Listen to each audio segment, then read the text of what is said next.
Halo semuanya, perkenalkan nama saya Avelin Almas Nafisa dengan NPM 2404010010013 pada mata kuliah Bela Negara kelas G218.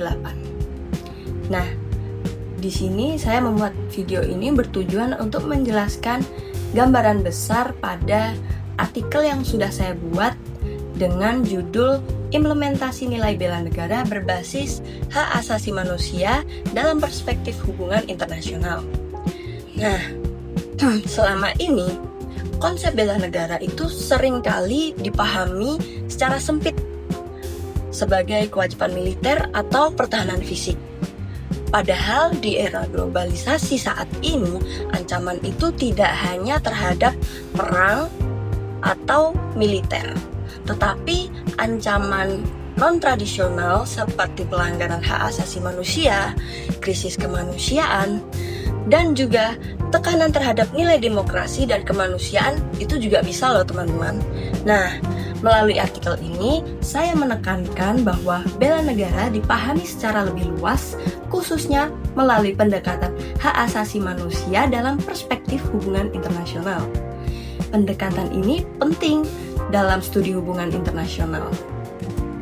Kenapa penting? Karena negara tidak hanya dipandang sebagai aktor yang mengejar kepentingan material, tetapi juga sebagai entitas yang terbentuk oleh norma, nilai, dan identitas. Lalu, komitmen terhadap hak asasi manusia menjadi bagian penting dari kepentingan nasional, karena berpengaruh pada legitimasi, reputasi, dan citra negara tingkat internasional. Bagi Indonesia, nilai-nilai tersebut sejalan dengan Pancasila, terutama prinsip kemanusiaan yang adil dan beradab. Dalam artikel ini, saya juga membahas implementasi 5 nilai bela negara yang dikaitkan dengan prinsip hak asasi manusia. Yang pertama, cinta tanah air tidak hanya diwujudkan melalui simbol atau sikap nasionalisme, tetapi juga melalui upaya menjaga citra Indonesia di mata dunia. Salah satunya dengan melindungi dan menegakkan hak asasi manusia. Yang kedua, ada kesadaran berbangsa dan bernegara, yang dimana berarti ini memahami bahwa Indonesia merupakan bagian dari masyarakat internasional, di mana isu domestik seperti hak asasi manusia itu juga dapat memiliki dampak dan perhatian global. Yang ketiga, ada kesetiaan pada Pancasila tercermin dalam kebijakan dan sikap Indonesia yang mengutamakan diplomasi damai, lalu menolak kolonialisme, serta mendukung nilai-nilai kemanusiaan dalam hubungan internasional. Yang keempat, rela berkorban untuk bangsa dan negara.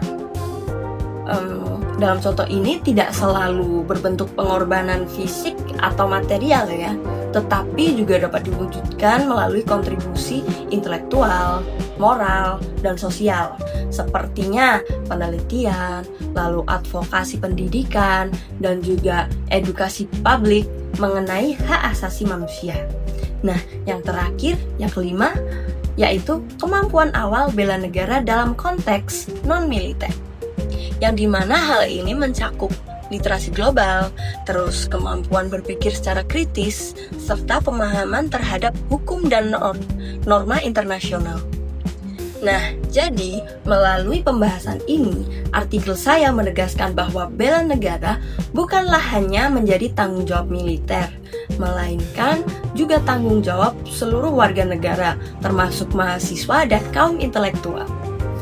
Saya, sebagai mahasiswa hubungan internasional, memiliki peran strategis sebagai aktor sipil dalam praktek bela negara melalui riset kebijakan, diplomasi publik, serta advokasi terhadap isu-isu kemanusiaan.